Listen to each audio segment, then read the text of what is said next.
Comment éviter les impayés? 7 conseils que je voulais vraiment donner pour les petites entreprises, puisque les impayés, c'est vraiment un des critères majeurs dans les faillites d'entreprise. Je voulais m'appuyer sur l'infographie d'Axonote. Je vous mettrai l'article dont elle est issue dans les ressources en description. Et en fait, depuis 2020, vous avez Axonote, donc qui est un ERP que je conseille, qui a un observatoire de la trésorerie des entreprises, notamment des TPE. Et là, vous pouvez voir qu'entre janvier et mars 2024, donc il y a effectivement une amélioration, c'est-à-dire que la trésorerie des TPE est passée d'environ de 16K à 18K. Les impayés ont légèrement baissé, mais on reste quand même à 28 000 € d'impayés pour les petites entreprises en moyenne, alors qu'elles n'ont que 18 000 € de trésorerie. Donc c'est pour ça que je voulais absolument vous donner 7 conseils sur comment mieux gérer vos impayés. Conseil numéro 1, rédiger des conditions générales de vente précises, détaillées. Il faut que vous pensiez que ces conditions générales de vente,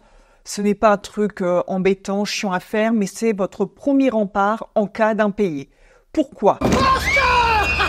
Vous allez en fait spécifier dedans, donc dans un A4, n'en faites pas plus un A4 où vous détaillez le maximum de choses. Vous allez spécifier donc vos délais de paiement, vos modalités, vos produits, comment est-ce qu'ils arrivent, vos prestations. Vous allez aussi pouvoir spécifier tout ce qui est question au niveau RGPD. Par exemple, vous pouvez aussi spécifier des choses qui sont précises par rapport à votre entreprise. J'avais une entreprise en BTP qui prenait des photos à chaque fin de chantier. Ce que vous pouvez faire, par exemple, pour cette entreprise, dans vos conditions générales de vente, nous prendrons des photos à chaque fin de chantier. Nous avons votre autorisation une fois que vous acceptez ces CGV avec le devis. Des CGV bien définis vont vraiment définir donc votre premier rempart. Elles vont dissuader aussi les retards de paiement parce qu'elles vont amener de la clarté, de la précision et en fait, elles vont offrir le premier cadre, le cadre solide en cas de litige. Conseil numéro 2, ayez toujours un devis ou un bon de commande signé, c'est impératif. Ne lancez rien tant que vous n'avez pas la signature du client. Pour plus de rapidité, pour avoir plus de sécurité, ce que vous pouvez faire, c'est mettre en place la signature électronique. Ce n'est pas du tout compliqué à faire. Vous avez des opérateurs comme YouSign. Vous avez maintenant des ERP. Donc les ERP, c'est des solutions complètes pour les entreprises qui proposent la signature électronique directement dans leur logiciel. Moi, je vous conseille de la mettre en place puisque vous allez avoir rapidement votre devis signé, ce qui va vous permettre de lancer aussi très rapidement la facture d'acompte. Conseil numéro 3, prenez des acomptes. C'est obligatoire, vous n'avez pas d'excuses. Que vous vendez du produit, que vous vendiez une prestation, prenez des acomptes. Pourquoi ? Cela va minimiser les risques. Une personne qui vous verse un acompte vraiment valide le fait qu'elle veut travailler avec vous. C'est toi que je t'aime. Et au moins, vous êtes sûr de récupérer un petit peu d'argent. Comme on l'a vu en introduction, la trésorerie moyenne des TPE n'est pas si élevée par rapport aux impayés moyens des TPE. Et surtout, ça amortit vos premiers coûts. Comment je fais pour la demande d'acompte ? Je dis tout simplement dans le cadre d'une prestation, ça me permet de bloquer des plages horaires dans mon agenda. Ce sont des plages horaires que je ne vends pas à d'autres clients. Dans le cadre d'un produit, vous avez bien entendu des frais à amortir, que ce soit au niveau de vos fournisseurs, matériaux, ou même si vous travaillez avec d'autres personnes. D'une manière générale, vous pouvez expliquer à votre client que la prise à compte vous permet de couvrir les premiers frais, les premiers coûts dus au projet. Conseil numéro 4, ayez une communication claire. Cela m'est arrivé il n'y a pas longtemps sur le règlement d'une facture. J'avais donc la facture du fournisseur, c'était un fournisseur au niveau des chaudières pour tout vous dire. La personne n'avait pas mis toutes les coordonnées bancaires pour qu'on puisse la régler. Elle ne facilitait pas le travail. Que désirez-vous ? Le laisser passer à 38. Donc, ayez une communication claire sur vos documents. Il faut que sur toutes vos factures, il y ait tout simplement vos coordonnées bancaires. N'hésitez pas à joindre un premier RIB, notamment dans les entreprises, le public ou les grosses entreprises. Elles aiment avoir un RIB quand elles commencent une relation avec vous, si c'est la première facture. Deuxième conseil très important sur la communication, une communication qui est claire. Quand vous êtes une petite entreprise et vous travaillez avec une plus grosse entreprise, avec des clients qui sont plus gros, sachez que votre point de contact qui peut s'occuper du projet avec vous n'est pas du tout le même que celui qui peut régler votre facture. Donc en premier lieu, dans votre onboarding client, si je puis dire, donc, quand vous commencez l'interaction avec votre client, rédigez un mail où vous demandez quelle est la personne qui va s'occuper de la facture. D'ailleurs, dans votre onboarding client ou votre embarquement client, dites-le en français. Notre langue est belle, utilisez-la. Je vais faire une formation à ce sujet, comment on embarque bien un client dans le processus de vente. Il y a vraiment une chose que vous devez faire en premier lieu. Donc il y a le mail de bienvenue que je conseille, mais il y a aussi le mail de contact où vous voyez donc avec votre interlocuteur si c'est bien lui qui règle la facture ou alors quel est le service qui s'en occupe. Il faut que vous ayez toutes ces coordonnées en amont pour éviter des retards d'impayés qui sont juste dus en fait à un problème de communication. Conseil numéro 5. Ayez une procédure de relance de vos impayés. Ayez vraiment un process qui est stable, efficient et qui est au moins là.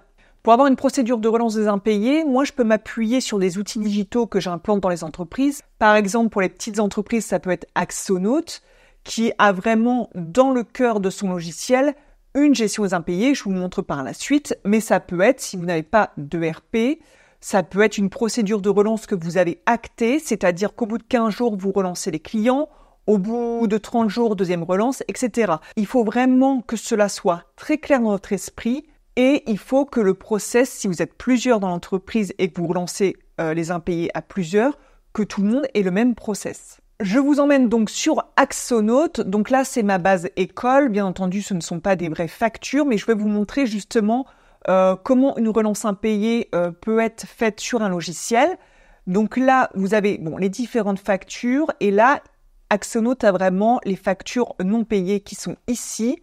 En fait, quand on fait la facture, on met la date de facture se crée tout de suite et vous mettez une date d'échéance.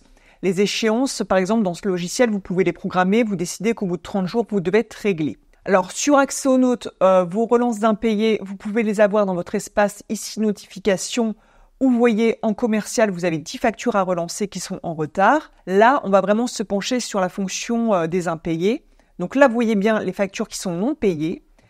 Et les factures non payées, les échéances, là, sont indiquées avec tout simplement le petit panneau de signalisation et on voit bien que l'échéance est en gras. Donc là, sur ma base école, on voit bien que les 10 factures sont ici. Ce que je peux faire avec Axonote ou un autre outil, je vous parle d'Axonote parce que c'est vraiment un outil que je conseille et que j'aime bien pour les petites entreprises, mais il y a d'autres outils qui peuvent faire ça. Ici, j'ai directement ajouté une relance et voilà, ça envoie et les factures et ça rappelle le montant total des impayés. Ce que vous pouvez vous dire, si vous avez ce genre de logiciel, c'est que vous faites une passe tous les jours ou toutes les semaines, pas forcément tous les jours, ça dépend de vos problématiques d'impayés en entreprise, mais toutes les semaines, vous pouvez relancer les factures qui sont un peu en retard. Vous pouvez même configurer avec ce logiciel une relance automatique. On est dans la relance impayée automatique. Je peux décider que c'est pas moi qui relance manuellement, mais que c'est fait automatiquement. Là, vous voyez que Axonote fait des super textes. Tout ce qui est en balise, en fait, ça va reprendre ce qui concerne le client. Et je peux choisir quand part la relance. Donc, c'est toujours à partir de la date d'échéance. Donc là, je peux décider que j'envoie une relance au bout de 5 jours. Et vous avez vos 3 relances que vous pouvez ou relancer automatiquement avec Axonote, les programmer et vous n'avez plus rien à faire, ou alors le faire vous-même d'ici. Et dans ce cas-là, vous personnalisez. Vous pouvez très bien réutiliser le texte, mettre votre propre texte. Ça dépend de ce que vous souhaitez au niveau de votre politique des relances des impayés. L'important, c'est comment utiliser le logiciel si vous en avez un, mais c'est surtout d'avoir un process de relance des impayés. Conseil numéro 6, vérifiez la solvabilité de vos clients. Maintenant, vous avez plein d'outils, c'est possible, vous pouvez faire des recherches sur Internet, mais essayez vraiment de vérifier la solvabilité de vos clients. Alors, moi, j'ai un outil dont je voulais vous parler. Donc, on part sur RubyPayer et je vous montre comment on peut faire. Là, on est sur l'interface RubyPayer. Comme je vous ai dit, je ne vais pas vous faire la démonstration totale. Je vais vous montrer un angle et l'angle, c'est l'annuaire. Ils ont un annuaire où, en fait, ils vont rechercher toutes les informations. Et là, si vous recherchez une entreprise, vous pouvez savoir s'il y a quelque chose de négatif ou de positif chez eux. Je vais vous prendre, par exemple, je vais vous prendre la coopérative d'entrepreneurs dans laquelle je suis, en espérant qu'ils n'aient pas d'impayés. Alors, ma coopérative s'appelle Setup. Et là, vous voyez aucun retard de paiement signalé. Donc là, vous savez que c'est une entreprise avec laquelle vous pouvez travailler. Je vous le conseille d'ailleurs, ils sont super. Là, je vais taper le nom d'une autre entreprise. Ici, vous pouvez voir que l'entreprise est en liquidation judiciaire. Vous avez tous les éléments, vous avez des problèmes d'impayés, s'il y a des procédures collectives. En fait, RubyPayer essaye vraiment de centraliser le maximum d'informations. Voilà, je voulais vous montrer cet outil RubyPayer. Et si vous voulez en savoir plus, je vous mets l'article du point en ressources de cette vidéo si vous voulez en savoir un petit peu plus avant de vous lancer avec cette startup. Conseil numéro 7, avoir une mésor et un partenaire de confiance. Qu'est-ce que c'est une mésor? Une mésor en négociation, ça s'appelle une meilleure solution de repli. Vous devez préparer, en fait, au cas où les 6 premiers conseils ne fonctionnent pas, le conseil numéro 7, on n'est plus dans la prévention des impayés, on est déjà dans la gestion des impayés. Vous devez avoir une meilleure solution de repli. Repli stratégique. Pam, pam, pam. Le partenaire de confiance que je vous conseille, c'est celui que je vous ai déjà présenté dans le conseil numéro 6, c'est RubyPayer. Ils ont une méthode de recouvrement qui est assez originale. Il part du principe que la communauté va vous aider à recouvrir. Comment? Grâce au principe du name and shame. Le name and shame, c'est quoi? C'est nommer et couvrir de honte. Comment ça se passe? En fait, si ils n'arrivent pas à récupérer l'impayé, donc il y a plusieurs procédures au niveau des impayés, je ne vais pas plus vous les détailler, puisque là, on était plus dans la prévention des impayés. Mais disons qu'ils peuvent, après, inscrire l'entreprise qui n'a pas honoré son impayé dans leur annuaire. Comme cela, vous serez au courant des entreprises qui ne règlent pas leurs factures. Donc là, on repart sur RubyPayer. Je vais juste vous montrer un dossier en action. Je vais partir sur un dossier que j'ai déjà. Donc là, on a bien l'interface. Donc là, je vais vous montrer justement une créance que je suis en train de gérer avec RubyPayer. Le recouvrement est en cours et on voit tout ce qu'ils ont fait. Donc eux, ils ont déjà leur process au niveau du recouvrement amiable.